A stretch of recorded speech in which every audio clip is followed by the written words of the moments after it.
Assalamualaikum warahmatullahi wabarakatuh. Masih dalam acara sosialisasi tentang ekonomi dan perbankan syariah oleh guru kita bersama Bapak Kiai Haji Dr. Surahman Hidayat ya. Bersama para mahasiswa STAIN Cirebon ya. Yang mana permasalahan-permasalahan yang akan dijawab langsung oleh guru kita.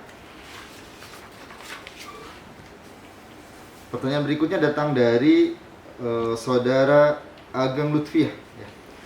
Bagaimana menurut pandangan ekonomi syariah jika kita mendapat uang dari aplikasi penghasil uang yang bisa ditunaikan? Apakah uang tersebut halal atau tidak? Mengingat cara mendapatkannya tidak merugikan pihak manapun. Bismillahirrahmanirrahim. Wassalatu wassalamu ala asyrafil mursalin wa ala alihi wa sahbihi ajma'in amma ba'du. Ya, terkait dengan penghasilan dari aplikasi.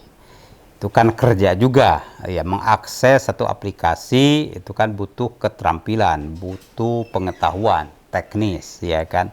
Lalu tentu saja setelah mengakses juga dia harus mengakses secara runut dan seterusnya. Nah, ada keuntungan tentu saja untuk pihak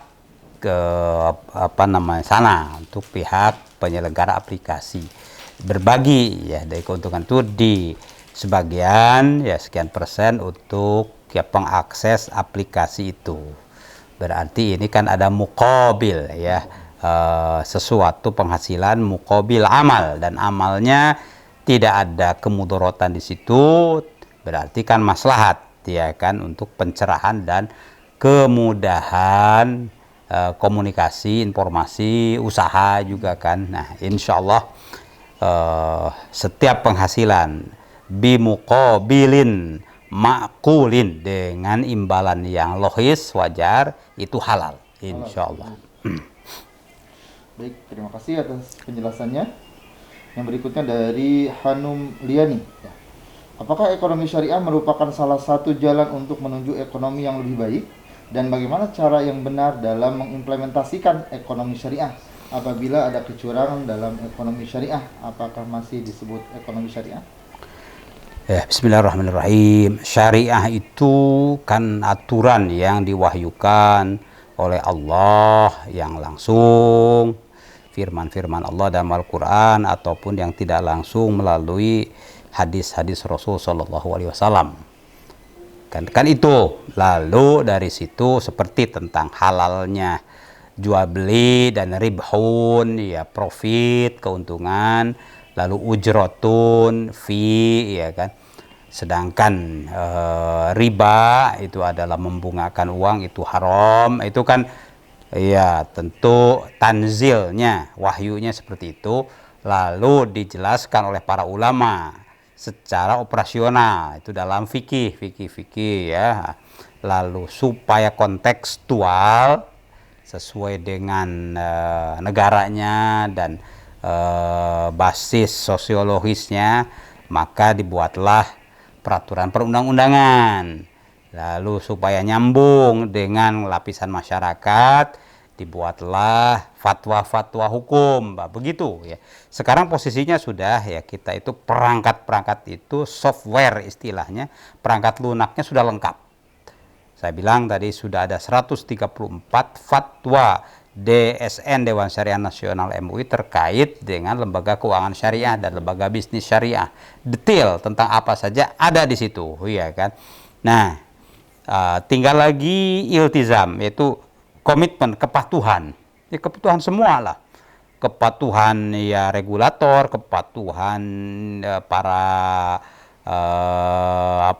pengawas syariah, ya kepatuhan juga tentu saja para bankirnya, kepatuhan masyarakatnya, ya kan. Nah, itu jadi sekalinya kita Islam itu berserah diri kepada Allah ya, menyerahkan hidup kita ini sesuai dengan iradah Allah, kehendak Allah Subhanahu wa taala, insyaallah berkah di situ kan. Selain tentu saja sistem berjalan, keberkahan juga akan diturunkan oleh Allah Subhanahu wa taala. Walau anna ahlal qura amanu wattaqau la fatahna alaihim barakatin minas samai wal ardh walakin kadzabu fa akhadnahum bima kanu yaksibun. Seandainya penduduk suatu negeri beriman dan bertakwa lalu memilih jalan ekonomi yang islami, ekonomi yang halal, ya kan, maka dan bertakwa itu kan bukan hanya ngaku tapi menjalani, ya seperti misalnya bertakwa kita akan puasa, ya kita menjalani walaupun pedih, ya itulah ya kan praktek takwa, sabar ya. Nah, praktek berekonomi juga begitu, sabar dijalani, ya kan, semua ada sesuatu ya diselesaikan. Ya. Kalau itu terjadi maka sampai pada satu titik ya la fatahna alaihim barakatin minas samai wal ardh. Allah bukakan keberkahan dari langit dan bumi. Nah, tapi tentu saja ada catatan, walakin kadzabu, tuh orang itu ada saja yang mendustakan. Janganlah kita termasuk orang-orang yang mendustakan. Kalau kurang paham, tanya yang paham ya melalui sosialisasi di kampus atau ya konsultasi ya dan seterusnya, insya Allah ya. Inilah jalan perbaikan dari sisi kesejahteraan ekonomi. Wallah. Baik, terima kasih atas penjelasannya. Yang berikutnya dari Rika Rahmawati. Apa saja prinsip penting dalam ekonomi syariah? Ya, prinsip itu kan hal-hal pokok, ya kan. Tadi apa perbedaan antara riba dan bunga? Apa perbedaan jual beli dengan membungakan uang? Itu harus jelas. Oh, karenanya jual beli ini halal karena begini. Di kampus harus dijelaskan itu, tentu saja kan. Kenapa ya loan ini yang menghasilkan hubungan kreditur dan debitur ini ya tidak dibenarkan, oh begini kan begitu. Lalu yang lain pintu kehalalan itu apa? Ijaroh. Yang satu tijaroh barusan, ya kan.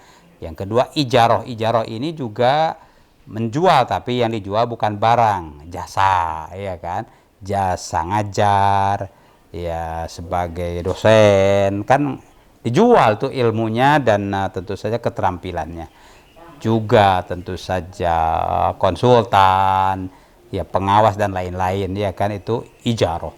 Bahkan di satu negara maju itu jadi ukuran kalau pendapatan di negara itu lebih banyak dari ijaroh, itu lebih maju berarti negara itu, iya kan, bukan tijaroh. Nah, kalau tijaroh kan barang, kalau barang ya kan habislah begitu. Tapi kalau ijaroh itu kan jasa, ada jasa keterampilan, ini jasa berarti bangsa ini maju di keterampilannya. Itu diantara ya kesimpulan para ahli. Kalau pendapatan per kapita ini lebih banyak dari ijaroh, jasa, jual beli jasa, ya berarti bangsa itu maju kan, ya itu kan.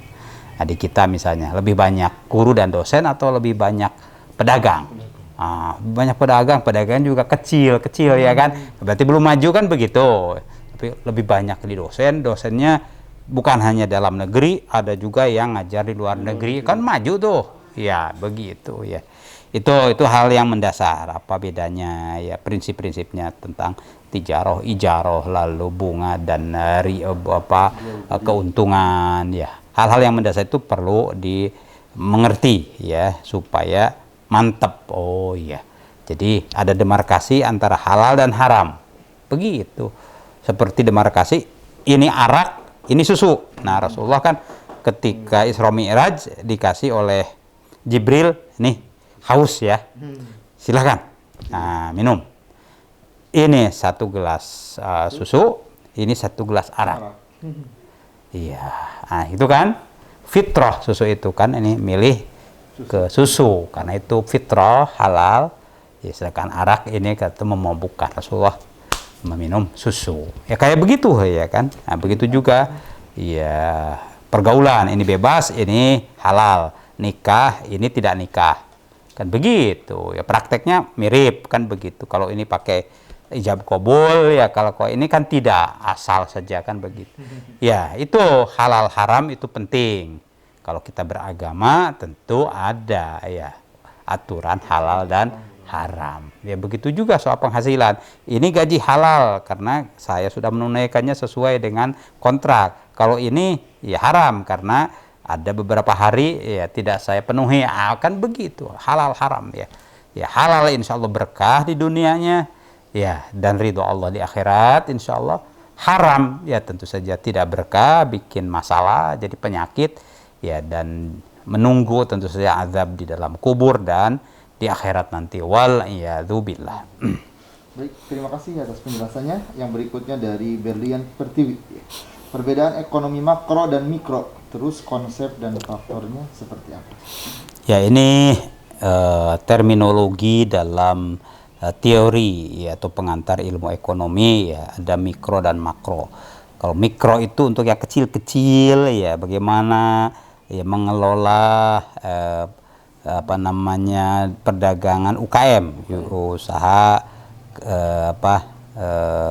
kelompok menengah, kecil menengah atau mikro ya, mikro sekali sekarang itu ada begitu ya kan, ya kecil-kecil, tapi itu kan memang harus diurus juga supaya tumbuh. Nah ini sebutnya ekonomi mikro ya kan, jadi skalanya begitu. Kalau makro ini satu wawasan, perlu satu keputusan makro menyangkut seluruhnya, misalnya tentang moneter, pajak itu kan. Kalau moneter kan satu kebijakan itu berlaku menyeluruh, begitu pajak juga begitu ya kan. Kemudian aturan tentang pengupahan itu makro. Nah ini harus seiring tentu saja ya, pemerintah mengurus yang makro ya, para pedagang tentu yang mikro ya. Mikro perlu dipayungi oleh keputusan makro yang berpihak, begitu kan, begitu ya, insyaallah.